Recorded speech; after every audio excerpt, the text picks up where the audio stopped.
Xiaojuan, 11 years old, lived in a tiny village in eastern China by the Yellow Sea. One day, she walked home on the dirt road, carrying a worn green book bag. Her two ponytails bounced up and down. Her big brown eyes filled with cheerful youthfulness. The rice fields on the right glistened golden in the afternoon sun. Xiaojuan had a great day in school. Miss Wang, Xiaojuan's teacher, lost her voice that day, so she appointed Xiaojuan to teach her classmates. Xiaojuan stood in front of the class. All the eyes of her classmates were centered on her. Miss Wang was smiling at her. With a small tree branch, she pointed to the words on the cracked blackboard. 责任! 责任! Her classmates followed. Some of them chuckled.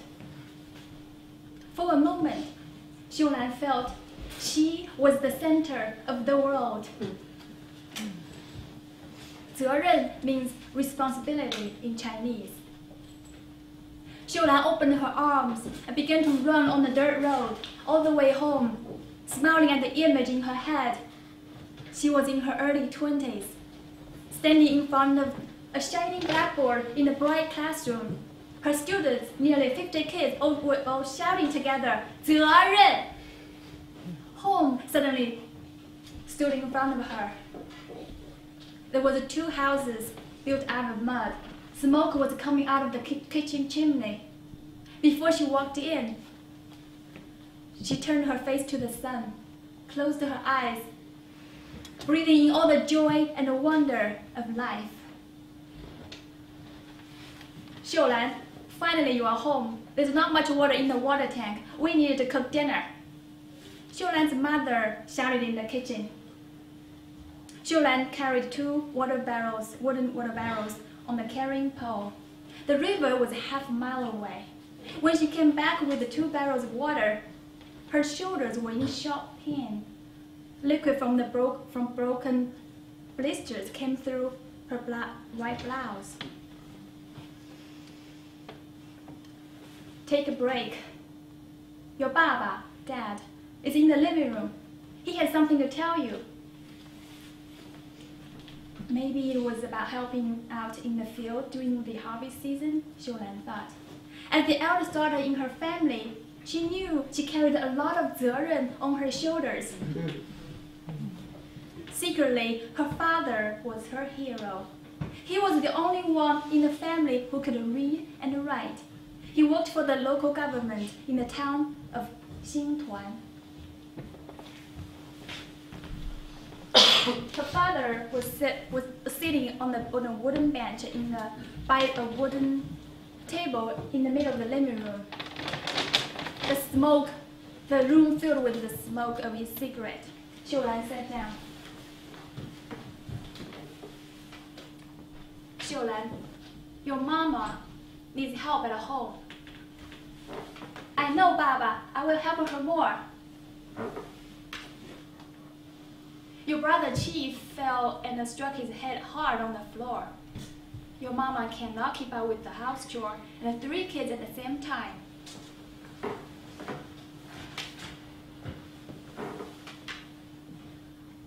It's no use for a girl to learn to read. From now on, you must stay home to help the family. No, Baba, please let me stay in school. I can get up really early. I can help cook breakfast, feed the pigs, and fill up the water tank. Anything. I can do it, Baba, please. Please let me stay in school. I want to learn to read. Baba!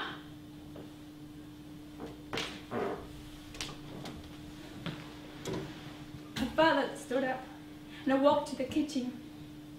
She ran out of the house. Through tears, she saw the door, the chimney.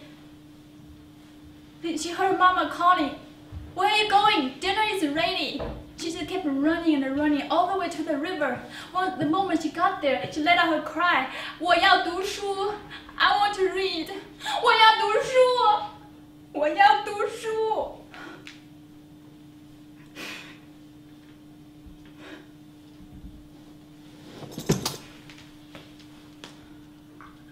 She came home late and I went to bed without dinner. She stayed in bed the next day, then the next, and the next. On the fourth day, she got up, fed the pigs, and carried the 2 water barrels to the river. She never went back to school again. She had worked as though she was an adult ever since that day. That year was 1962. That 11-year-old girl was my mother. When I turned 11, life was quite different. Mainly because my mother believed that there were 3 important things in life: education, education, education. My brother Chun and I studied in one of the top middle schools in our county. I was the only country bumpkin in the class. I tried to impress my classmates by showing off my smartness. I gathered them around me to watch how I turned the Rubik's Cube into a single color on all sides.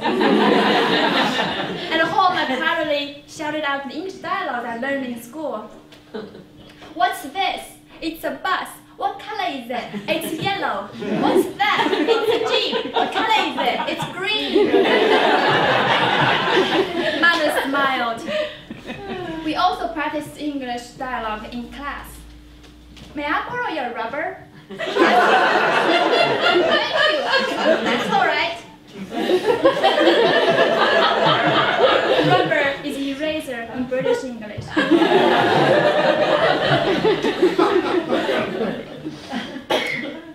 Life was still hard for my mother when I was 11. My father told my mother she was ugly, while the next door widow was pretty. Overworking from a very young age had taken away mother's youth and beauty. Her hands were covered with calluses, cuts, and scars. Her face was dark and covered with freckles. Her eyelids were droopy, and the skin below her eyes was baggy. She started gaining weight around her waist. She always wore plain and loose, old-fashioned clothes.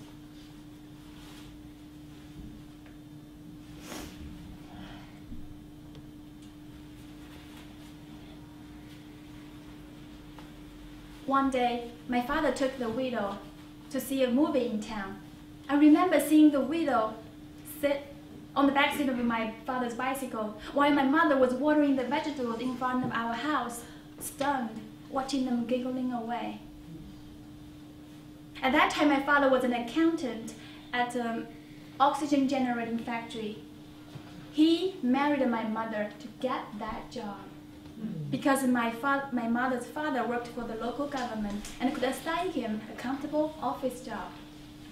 Because of my father's successful phony courtship, my grandfather arranged the marriage for my parents, despite the fact that my mother was in love with another young man named Bing in the village.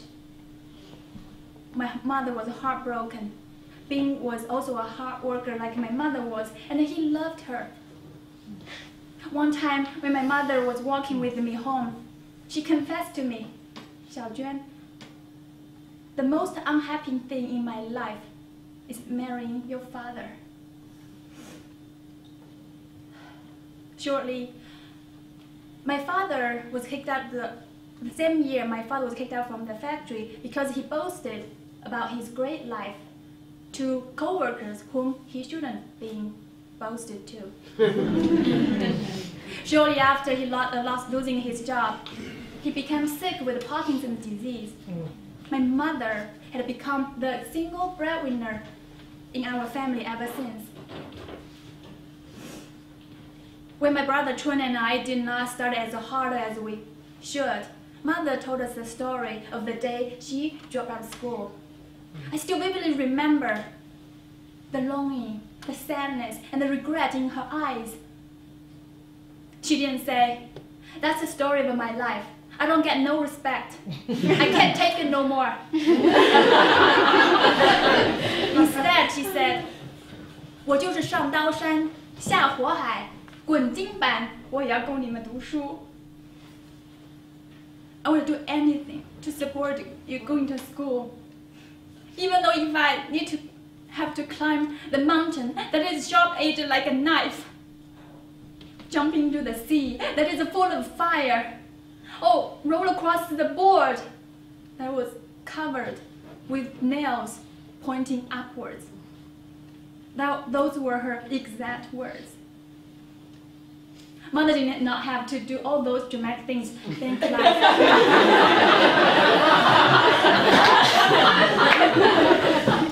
Before I was born, Mother worked on a half-acre farmland assigned by the village, and worked at the state-run fertilizer factory near home at the same time.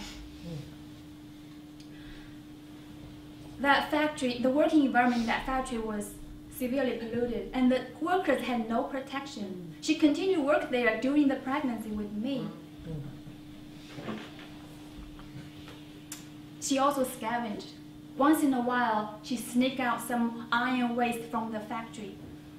That practice was forbidden by the factory authority. She used different ways of hiding it from the security guards at the factory gate, by putting it under her belt or in her basket under her lunchbox. She even bribed the guards with the vegetables she grew so they wouldn't search her too hard. In my heart, I deeply thanked what my mother had sacrificed for us. But I did not want her to come to my school, because I did not want my classmates to see her, a farmer with a weather-stricken face. I never invited any friend home. I was ashamed that I was a farmer's daughter, a poor farmer's daughter.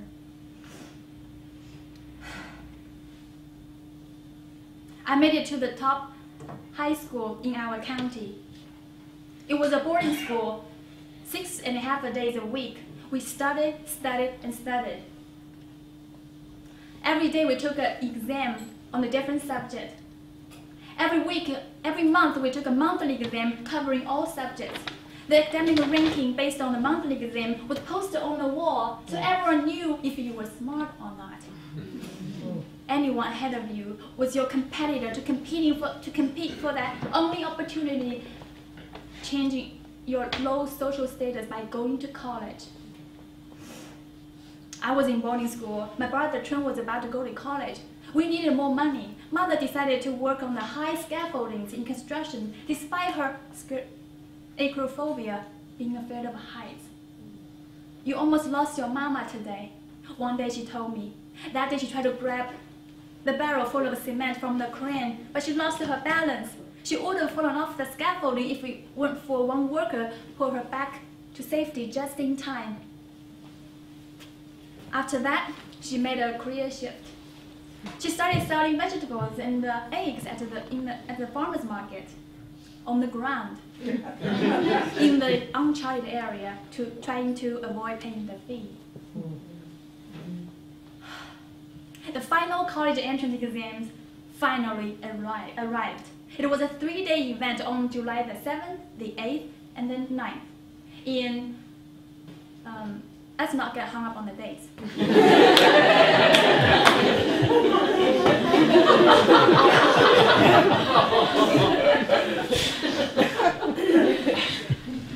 The whole town put everything else secondary. The policemen were in the street to stop drivers from honking near our school. Some students passed out due to the incredible intensity and the intolerable heat. In the following 2 months after the exams, there was news about one student who committed suicide. Before he knew the test results, he thought he didn't do well on the test. A few days after his death, a letter of acceptance from one of the top universities in China arrived in his parents' hands. The score of your college entrance exam decided if you would have a promising future or none. I made it. I was accepted to the top medical university in our province, Nanjing Medical University. Otherwise, I would probably be busy making stuff for you in a factory in Guangdong province now. My college years were at a time when the American culture took over the whole world. I worshipped everything related to America. McDonald's, Pizza Hut, Hollywood movies, and popular TV shows like Growing Pains and Friends. I remember for 2 months, every day, I fell asleep with Martin Luther King Jr. speaking in my ears, "I have a dream today." Every morning, before I open my eyes, I turn on my Walkman and listen to classic American movies. This was my favorite part in Gone with the Wind. Red, where are you going?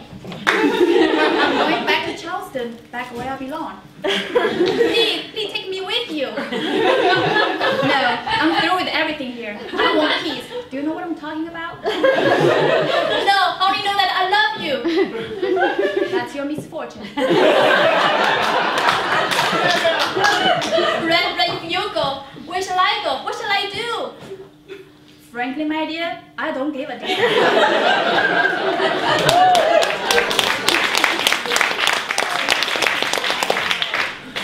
My college was 5 hours away from home by bus. At the end of my freshman year, I went back home to visit. Before the bus stopped, I saw through the window Mother was waiting by the side of the road. Her black hair was blowing in the air. I got off, she took my baggage.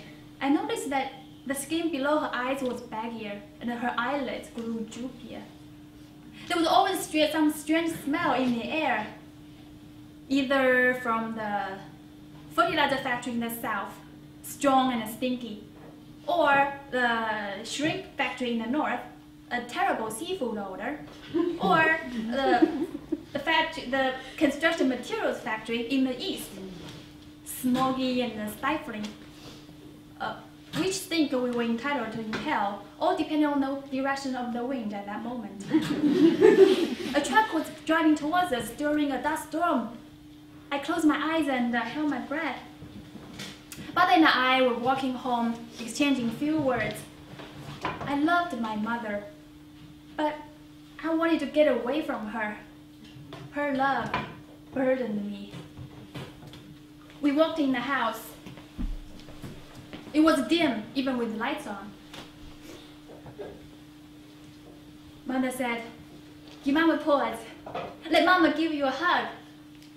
A hug? That's not very Chinese.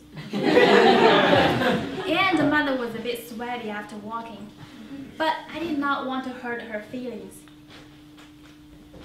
It wasn't really a hug. She wrapped her arms around my waist and lifted me off the ground. "Oh, my precious daughter, you are heavy now. Someday, Mama will not be able to lift you."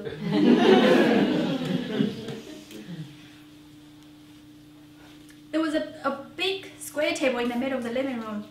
Beyond the square table was a long shrine table for a happy golden Buddha and family ancestors.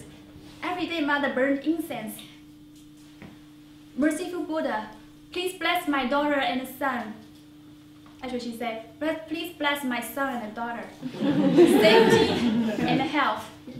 May they achieve high scores on all school subjects." Well, after my brother and I went to college, when we came home, we were treated like honored guests. Before my mother served, but the house I grew up looked shabby to me. And the kitchen no longer lived up to my sanitary standards. My mother's hands covered with more calluses, cuts, and scars were not clean enough to prepare the food for me. Before she served the meal, I said, "Mama, have you washed your hands yet?" "Yes, I have." "Wash them again. Use soap. I still can see the black stuff in your fingernails." Mother didn't say anything. She washed her hands again before she could serve me my favorite dish, sweet and sour pork ribs. It's used to be my favorite. She always thought I was skinny, always wanted me to eat more. So when she served me the freshly cooked fish soup, the soup was overflowing the bowl. "You will like this soup." She cheerfully walked out of the kitchen with the soup bowl in her hand. "Mama, look at your thumbs. They're dipped in the soup." "And stop talking. Your spit got into my soup." Mother sealed her mouth, but she smiled when she saw me drink up the soup. During the last semester in college, I had no clue about what to do with my life after college. I accepted the offer to continue my studies in one of the graduate programs in School of Public Health. Mother was very proud. She told neighbors and the relatives that her daughter had not only finished college, but would become a graduate student. In graduate school, I pretended I was dedicated to the scientific research conducted on the cells of mice.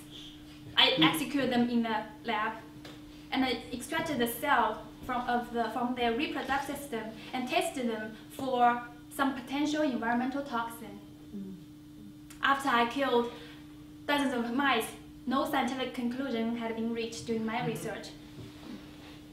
It seemed that my life came to a dead end. I saw no meaning in life. America. I wanted to go to America, a land that promised freedom and happiness. In the last year in my graduate program, I went home for Chinese New Year. For the Chinese New Year, I didn't tell my parents that I was leaving for America in a couple of months. 3 months before I could complete the graduate program. I didn't want my mother to worry. My mother was very happy I was home. Every morning she served me breakfast in bed, the nourishing red dates and the lotus seed soup. A month later, I was on the plane, flying to San Francisco in California. Free at last. After all, tomorrow is another day. The next day after I arrived in America, I called Mother. I had to whisper in my friend's living room because it was nearly midnight. I told her I was in America, everything was fine. And I specifically explained to her why I had to whisper. Being far away from home, far away from my mother, I began to feel the closeness between my mother and me. I realized she had always been the most important figure in my life, to whom I owed the most and whom I loved the most. A week later, I called my mother again. My father answered it. "Your mama has been crying every day since your last phone call." "What? Why, Baba?"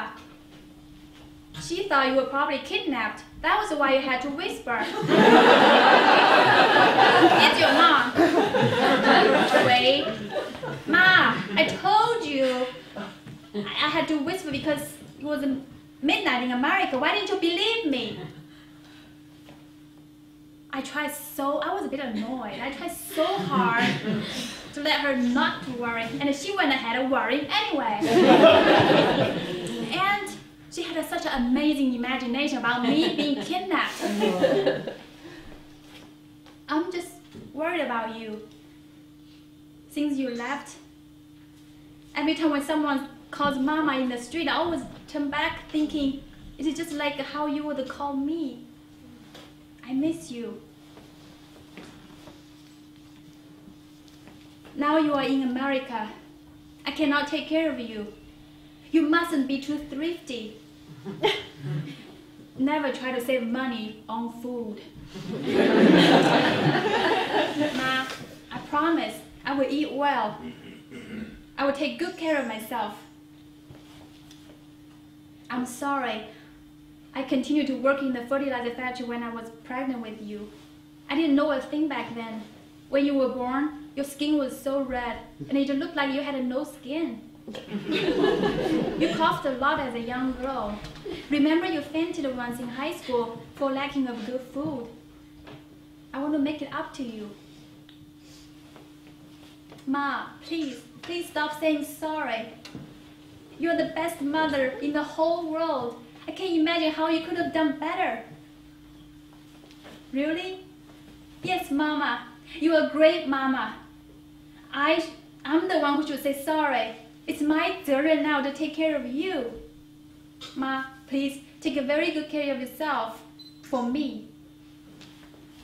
For the first time in my life, Mother's love gave me no burden, but strength to love.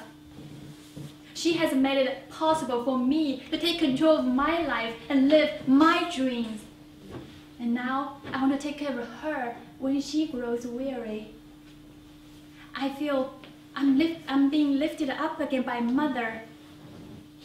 Off the ground, I reach down, grabs her, and pull her up with me.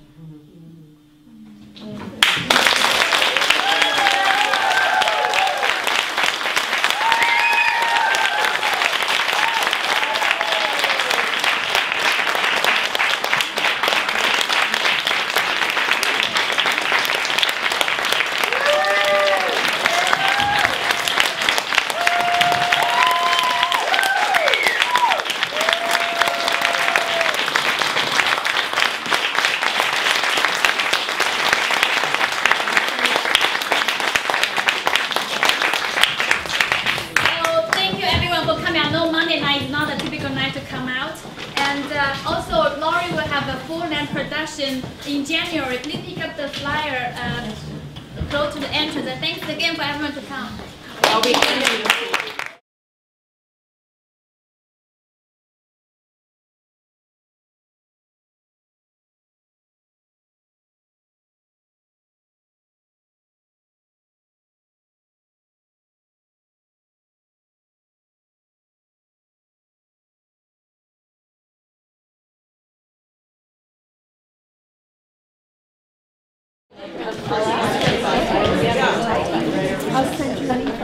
Hello everyone,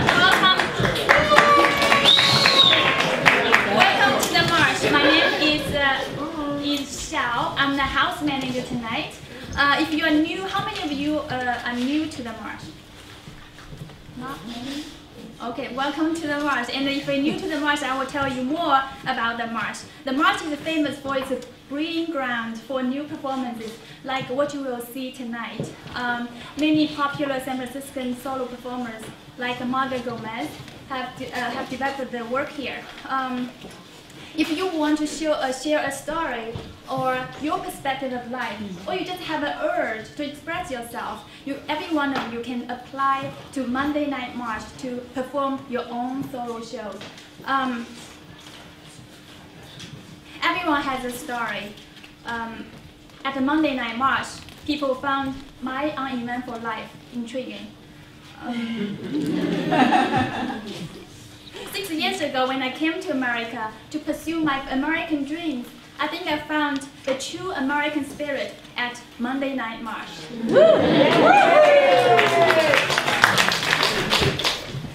The Marsh also provides classes to develop your own show. We also have Marsh Youth Theater for kids and teenagers. Meanwhile, the Marsh presents nearly 500 shows a year.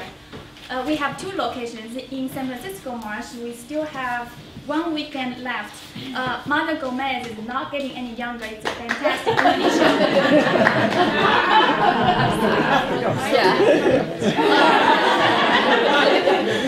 So the other one, Dawn Reed's, the Kipling Hotel. Also, the next weekend will be the last weekend in San Francisco. He will be moving to Berkeley Marsh soon. So don't miss it. You will be amazed by his incredible humor and amazing characterization. Yes. What else on my list? So please, you can purchase a ticket for our first annual holiday performance bash. On December the 17th in Berkeley Marsh, starring Marsh All Stars. So the list goes Will Durst, Sarah Felder, maybe some names you already know. Jeff Greenwald, Wayne Harris, Merle, Ian, Schultz, Kessler, John Kornblatt, Marilyn Pittman, and Dave Dennison, Ann Randolph, and Dawn Reed. And a special guest. I don't know whom, but they are special. Please also join us next Tuesday 2011 San Francisco Marsh Tuesday Rising series, starring Cassie Angley's Finding the Michaels, and also in Berkeley, held on Tuesday, a storytelling event with 4 storytellers. And also please take a moment to fill out the survey in your program. Every month we do a drawing. If your survey is chosen, you will win 1-year pass, so you can come to the March to see all 500 shows for the whole year. It's a great deal. And please turn off your cell phone. Please turn off your cell phone and make sure your phone will not participate in tonight's ceremony. As the American expressions go, if you want to wish someone have a successful performance, you say break a leg or knock them dead. So thank you. So the best possible outcome for tonight will be nobody gets out here alive and with a Now let's enjoy Monday Night March. Let's welcome our performers. Thank you.